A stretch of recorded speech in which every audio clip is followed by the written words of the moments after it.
Chères sœurs, mères et grand-mères qui m'écoutez aujourd'hui, soyez les bienvenus à ce moment sacré d'unité et de profonde révélation spirituelle. Si vous êtes rassemblés avec moi en cet instant, sachez que ce n'est pas le fruit du hasard. Le Saint-Esprit a guidé vos pas. Dans vos cœurs purs, qui sert de pilier spirituel et de forteresse inébranlable à vos foyers, vous ressentez depuis longtemps que le monde se transforme à un rythme extrêmement rapide, lourd et mystérieux. Bienvenue à vous tous. Comme petit merci de nous rejoindre aujourd'hui, nous offrons un moment de bénédiction partagée.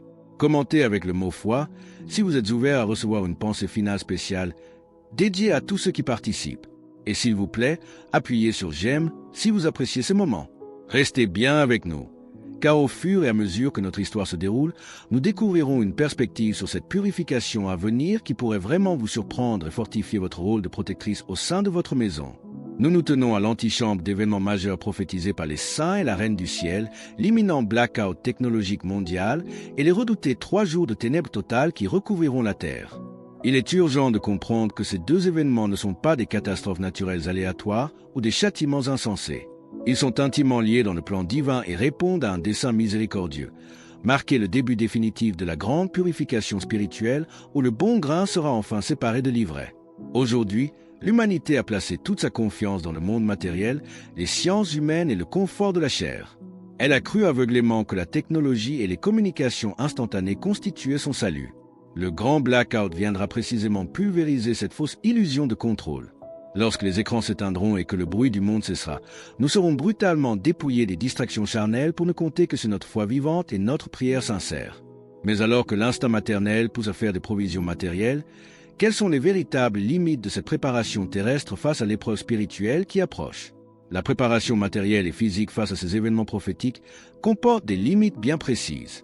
Aucune réserve de nourriture, aucun stock d'eau et aucun abri fortifié ne pourront garantir notre survie ou celle de nos enfants si nos âmes sont vides de la grâce divine, privées de prière et souillées par le péché. Traverser victorieusement les 3 jours de ténèbres exige une force spirituelle absolue, une foi capable de déplacer les montagnes et une vigilance de prière constante. La véritable bataille qui s'annonce ne sera pas seulement une lutte pour préserver la vie physique, mais une guerre spirituelle pour le salut éternel de nos âmes face aux ombres infernales. Dans le livre du prophète Ésaïe, il est écrit « Car voici, les ténèbres couvrent la terre et l'obscurité les peuples, mais sur toi le Seigneur se lève, sur toi sa gloire apparaît. » Ésaïe 60, 2. Cette promesse céleste doit être notre ancre alors que nous observons une création qui gémit sous le poids de l'indifférence et de l'apostasie. Les conflits armés, les haines semées entre frères, les maladies mystérieuses et les catastrophes naturelles dévastatrices ne sont pas le résultat de simples cycles météorologiques ou de spéculations politiques. Ce sont des avertissements miséricordieux du ciel annonçant que la grande tribulation a commencé et que le moment de la purification par notre Seigneur Jésus-Christ frappe à notre porte.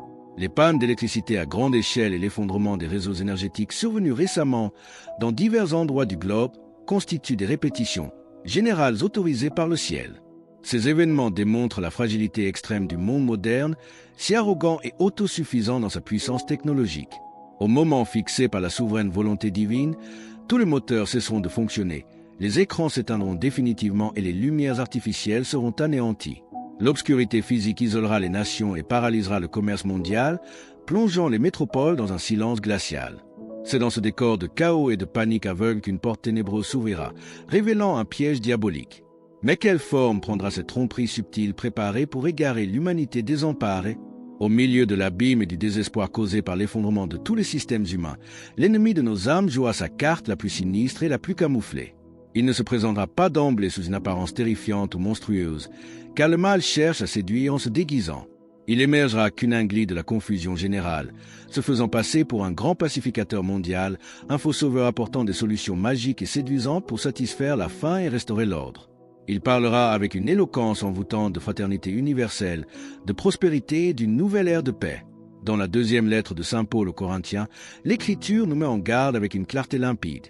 Et cela n'est pas étonnant, puis Satan lui-même se déguise en ange de lumière. 2 Corinthiens 11h14. Cette vérité biblique dévoile la ruse de l'Antéchrist, qui n'aura pas besoin de déclarer des guerres sanglantes pour conquérir les peuples. Il utilisera les idoles modernes que l'humanité vénère déjà depuis des décennies, la technologie, les algorithmes et le monde numérique. Ces outils deviendront le trône de fer à partir duquel il exercera une domination mentale et spirituelle sur les esprits non préparés. La Vierge Marie connaît chaque larme versée en secret par les mères et les grands-mères pour la protection de nos enfants. Elle nous offre l'assurance absolue que les familles qui se consacrent à son amour maternel et invoquent la protection des grands gardiens célestes ne seront jamais détruites par les griffes du mal. En enveloppant nos foyers de son manteau sacré, elle guérit nos blessures, chasse la froideur spirituelle et restaure l'harmonie au sein de nos familles. Face aux séductions numériques et aux ombres qui menacent notre jeunesse, nous sommes appelés à faire de notre quotidien une citadelle de prière inébranlable. Mais quels sont les remèdes spirituels et les habitudes concrètes que le ciel nous demande d'adopter dès aujourd'hui pour sanctifier notre maison? Pour sanctifier nos foyers et les transformer en citadelles de lumière, la Sainte Vierge nous demande instamment de ne pas laisser passer un seul jour sans élever notre cœur vers Dieu. La prière fervente fortifie l'âme, illumine l'esprit et renouvelle les forces de ceux qui ne peuvent plus marcher seuls. Consacrer nos maisons à l'amour divin signifie en chasser fermement la division, le refus de pardonner, les paroles aigres, le désespoir et l'égoïsme. Le Saint Chapelet doit occuper une place d'honneur dans notre demeure, non pas comme un simple objet décoratif oublié dans un tiroir, mais comme un compagnon quotidien de notre pèlerinage spirituel. Dans la lettre de Saint Paul aux Colossiens, nous lisons ces paroles inspirantes. Que la paix de Christ, à laquelle vous avez été appelés pour former un seul corps, règne dans vos cœurs, et soyez reconnaissants. Colossiens 3h15. Cet enseignement biblique nous rappelle qu'une maison où l'on prie et rend grâce devient un terreau fertile, où la paix du Seigneur s'épanouit sans crainte des tempêtes extérieures. Si ce message résonne profondément en vous et que vous vous sentez poussé à affirmer votre foi en cet instant, partagez Amen dans les commentaires ci-dessous. Enseignons à nos enfants et petits-enfants la beauté de l'oraison sincère. Montrons-leur que Dieu n'est pas une lointaine théorie, mais une présence vivante qui marche à leur côté à chaque instant. Une génération qui grandit dans l'amour du Seigneur devient invincible face aux difficultés de l'existence. N'attendons pas que de grandes épreuves nous frappent pour revenir dans les bras du Très-Haut. On ne bâtit pas sa maison pendant la tempête, on la prépare soigneusement auparavant. Mais comment maintenir cette vigilance spirituelle lorsque le découragement, la lassitude et les blessures du passé cherchent à alourdir notre cœur? Lorsque la route semble difficile et que le poids des épreuves alourdit notre marche, la Sainte Vierge nous exhorte à ne jamais laisser le découragement s'enraciner dans nos cœurs.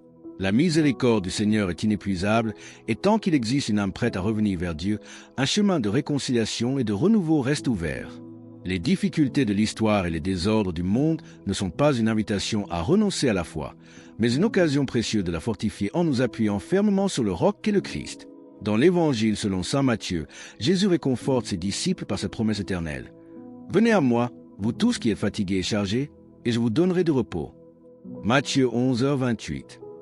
Ce soulagement divin est offert à tous ceux qui déposent leurs peines cachées, leurs mémoires douloureuses et leurs blessures intérieures entre les mains du Sauveur.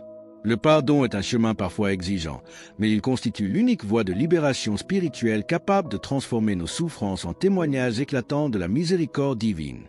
Veillons constamment sur nos pensées, nos paroles et nos attitudes quotidiennes. Chaque petit choix accompli avec amour nous rapproche de la volonté du Père et préserve la paix au sein de nos familles. Ne répondons pas à l'erreur par le mépris ou à la faiblesse par la condamnation, mais soyons les témoins vivants et patients de l'amour que nous avons nous-mêmes reçu. La foi véritable ne dépend pas uniquement des beaux jours. C'est au milieu des tempêtes que la confiance en la providence doit grandir et se manifester avec le plus de force. Mais quelle posture devons-nous adopter face aux fausses promesses de bonheur que le monde matériel ne cesse de faire miroiter à nos proches? Le monde moderne cherche sans cesse à combler le vide de l'âme avec des richesses éphémères, des plaisirs passagers et des vanités matérielles. Pourtant, plus l'homme cherche à remplir son cœur avec les choses de cette terre, plus l'inquiétude et la soif intérieure s'intensifient. Seul le Seigneur peut étancher la soif d'éternité inscrite au plus profond de notre être. La véritable paix n'est ni de l'ambition ni de l'orgueil, mais de la présence du Christ accueilli dans un cœur humble et abandonné à la volonté divine. Pour rejoindre notre communauté et ne manquer aucune histoire inspirante, pensez à cliquer sur « J'aime » et à vous abonner. Prendre soin de notre vie spirituelle demande le même zèle et la même attention que nous apportons aux besoins de notre corps. Tout comme la chair a besoin de nourriture pour rester forte, l'âme exige la présence constante de Dieu à travers l'oraison quotidienne, la méditation de la parole et la pratique sincère de la charité. Ne laissons pas la peur ou l'anxiété paralyser notre espérance lorsque des nouvelles troublantes nous parviennent, mais transformons chaque inquiétude en un élan de prière fervente pour nos familles et pour le monde. En restant fermement unis à Jésus-Christ, nous devenons des phares de lumière au milieu des ténèbres et une source de consolation pour ceux qui ont perdu confiance. Aucune nuit ne dure toujours pour celui qui marche avec le Seigneur, et après la tempête, la clarté du jour se lève toujours à nouveau. Mais alors que nous touchons au terme de cette méditation spirituelle, Quelle est cette ultime affirmation de foi qui doit sceller notre engagement et garantir la protection absolue de nos foyers pour l'éternité? Au terme de cette réflexion solennelle, une certitude inébranlable vient illuminer notre esprit. La grâce de notre Seigneur Jésus-Christ et la protection maternelle de la Sainte Vierge sont infiniment plus puissantes que toutes les ombres réunies de ce monde. Les avertissements concernant le grand blackout et les 3 jours de ténèbres ne doivent pas semer la terreur dans nos cœurs, mais éveiller en chacune de nous une foi vivante, vigilante et prête à préserver le feu sacré de l'espérance au sein de nos familles. N'attendons pas demain pour consacrer nos demeures, nos enfants et nos proches à la protection du ciel. Chaque nouveau jour est une occasion bénie de renouveler notre confiance en la divine providence, de pardonner avec générosité et de marcher dans la vérité du Saint-Esprit. En restant fermement attachés à l'oraison et en gardant le Saint-Chapelet comme bouclier spirituel, nous assurons à nos foyers une paix que les tempêtes de cette terre ne pourront jamais détruire. Marchez la tête haute, fortifiés par la grâce divine, et souvenez-vous que celui qui remet sa vie entre les mains du Très-Haut ne marche jamais seul, aujourd'hui, demain et pour l'éternité. Alors que nous concluons sur ce message de foi et de protection, nous vous invitons à déclarer votre foi. Commentez Jésus est roi ci-dessous pour affirmer cette vérité avec nous. Et votre parcours ne doit pas s'arrêter ici. Cliquez sur la vidéo qui apparaît maintenant sur votre écran pour un autre message puissant que nous avons préparé pour vous.